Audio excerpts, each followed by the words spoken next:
नमस्ते साहब। नमस्ते। चाचू, उस दिन अनाथ आश्रम के लिए किसने खाना बनाया था? मैंने बेटा। उस दिन खाना तैयार होने के बाद राजा राम जी ने खुद चखा था और ओके किया था बेटा। और उस दिन आश्रम तक खाना कौन लेकर गया? उस दिन रहीम भाई। मैं गया था, लेकिन हाँ बोलो। आश्रम जाते समय बेटी की एक्सीडेंट की खबर सुनकर मैं तुरंत हॉस्पिटल चला गया। तो फिर कौन लेकर गया? बैल राजू। बैल राजू हमारे रेस्टोरेंट को यही मैनेज करते हैं। नमस्ते। नमस्ते। ये राजू तो अपना आदमी है, तो फिर जहर किसने मिलाया होगा? रहीम भाई, ये बताइए आपकी बेटी की तबीयत कैसी है? अल्लाह का शुक्र है, वो बिल्कुल दुरुस्त है। जिस ट्रक से उसका एक्सीडेंट हुआ उसके ड्राइवर ने ही उसका इलाज करवाया। बहुत नेक इंसान है, अल्लाह का बंदा है। उसका नाम याद है? कुछ अमित करके था, वो यूपी से था और ट्रक उसी का था। बहुत अच्छा ड्राइवर था साहब। ड्राइवर है? हाँ साहब। कहाँ रहता है?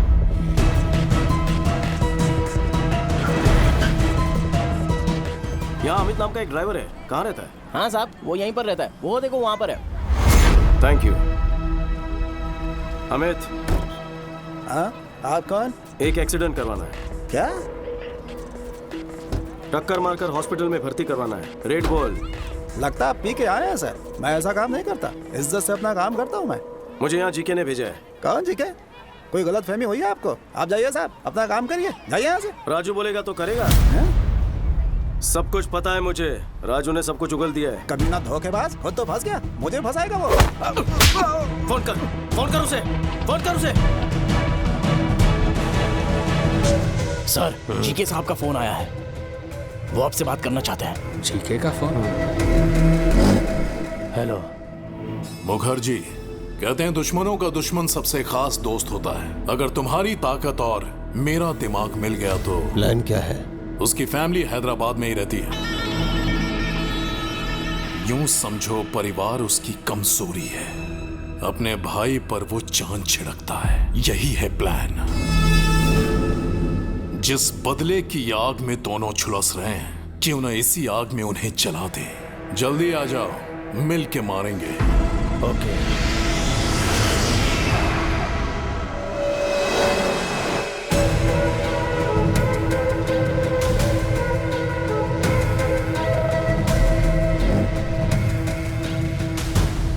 Welcome to Hyderabad Mukherjee. दुश्मन का दुश्मन हमारा खास दोस्त। प्लान क्या है? Excuse me. वेल राजू, बोलो। सर, विक्की ने अमित को ढूंढ निकाला है सर।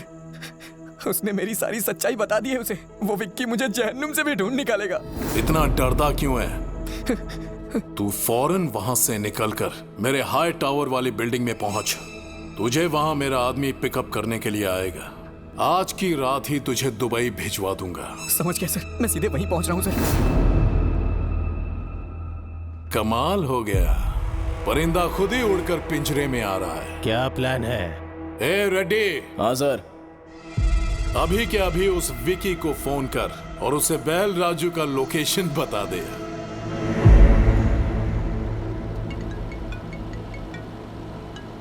हेलो। आप जिस बैल राजू को ढूंढ रहे हैं ना, वो नानकपुरा के हाई टावर में छुपा है। जीके के आदमी उसे वहीं जाके मारने वाले हैं। जल्दी पहुंचो, ज्यादा समय नहीं है उसके पास। आप कौन है? आपके भाई का प्रशंसक और शुभचिंतक।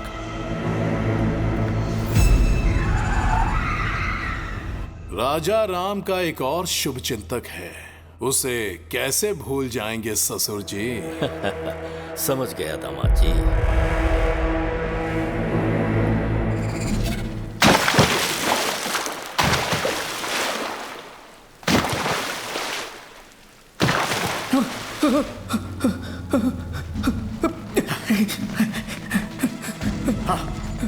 उस तरफ वो रहा, पकड़ उसे। भाग ना पाए। जीके ने अपने आदमी भेज दिए को। मैं जीके का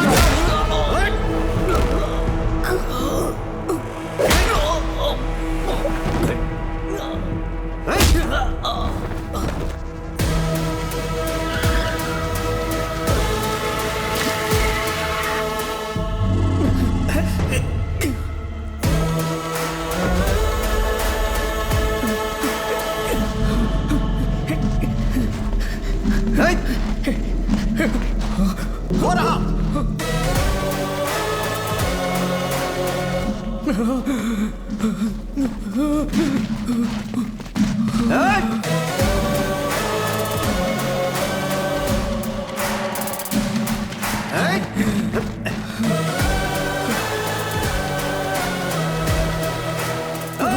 पकड़ इस कमीने को। विक्की भैया, मुझे माफ कर दीजिए विक्की भैया। मैं पैसों की लालच में बहक गया था। अपने बच्चों के अच्छे भविष्य के लिए मैंने ऐसा किया। मुझे कोर्ट ले चलिए आप, मैं जीके की सारी सच्चाई बता दूंगा और यही मेरा प्रायश्चित होगा।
मेरे बेटे को जो जख्म दिया था वो समय के साथ भर चुका है, लेकिन कोलकाता में मेरी इज्जत उछाल के तुमने अच्छा नहीं किया, उसकी सजा मिलेगी।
राजू, तुम ठीक हो? मुझे बचा लीजिए विक्की भैया।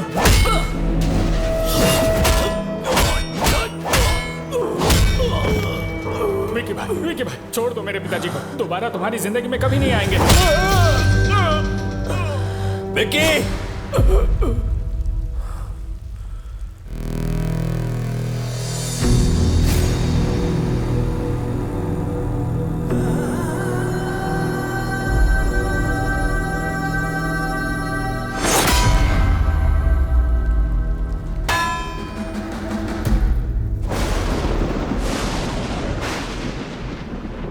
उसके बारे में पहले ही पता लग जाता तो आप सबको यहां बुलाता ही नहीं। सच्चाई जानने के बाद भी अगर आपसे ये बात छुपाता तो धोखा होता। ये शादी नहीं हो सकती। मुझसे अपराध हो गया, क्षमा कर दीजिए।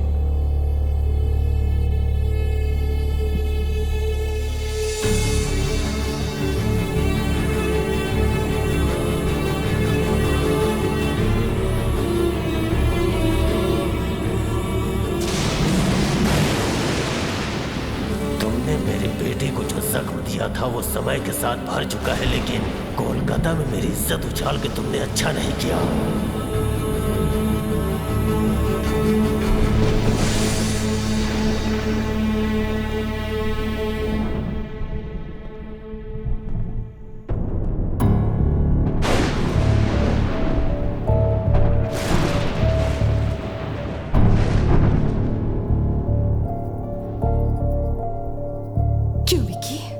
क्या ये सब सच है?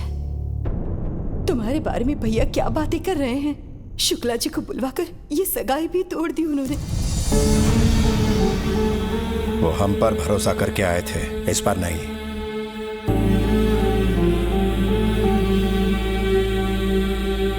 हाँ, आखिर असलियत क्या है? जो विक्की हमारे सामने खड़ा है या जो लोगों से सुना वो?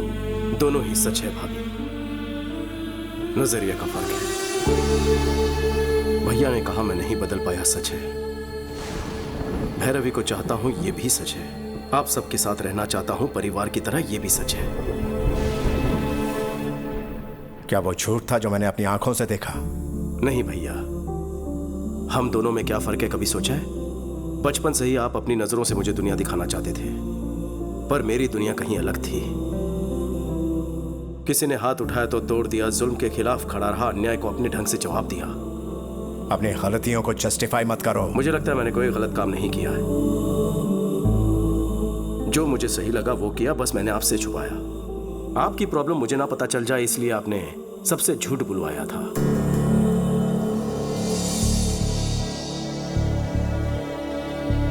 दोनों ने अपना अपना सच छुपाया। किसी की भलाई के लिए बोला गया झूठ झूठ नहीं होता। वो सच जो किसी के प्राण ले ले, वो झूठ से भी भयानक होता है। अगर सच बता देता तो क्या आप मुझे घर में जगह देते? आपकी दुनिया में सच्चाई, ईमानदारी, शराफत ही सब कुछ है, पर बाहर दुनिया बदल चुकी है। पहले सर झुकाने वाले को इज्जत मिलती थी, पर अब हाथ उठाने वाले को इज्जत देते हैं। पहले गलत को गलत साबित करने के लिए सबूत चाहिए होता था, पर अब सच को सच साबित करने के लिए सबूत चाहिए होता है। दुनिया के साथ साथ सोच बदलनी होगी, आपको बदलना होगा। नहीं बदले तो हिंसा करोगे?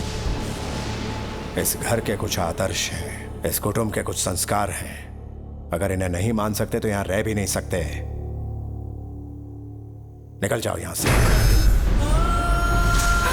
राजा, जीजा जी। सुनिए जी, ये क्या कह रहे हैं?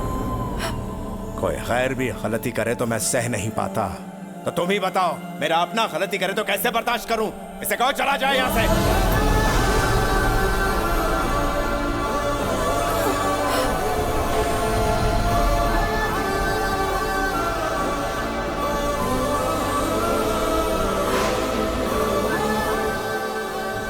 मैं क्यों जाऊं? नहीं जाऊंगा, बिल्कुल नहीं जाऊंगा।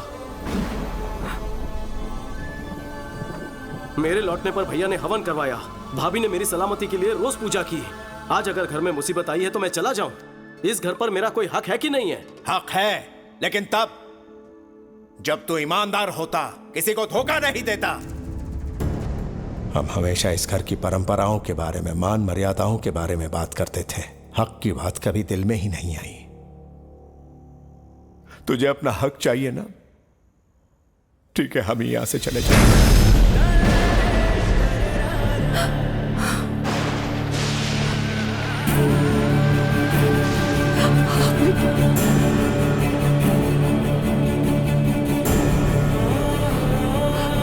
सुनीना, ये जा रहा है।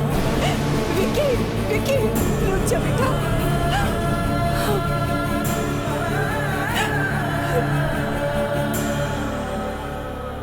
मुझे लगा मेरे आने से भैया को खुशी मिलेगी, लेकिन अब पता चला कि मेरे जाने से उनको सुकून मिलेगा। अब मैं यहां नहीं रुकूंगा भाभी। विक्की, इतने सालों से मेरे बिना रहने की आदत पड़ गई है ना, मैं भी अकेले रहने की आदत डालूंगा।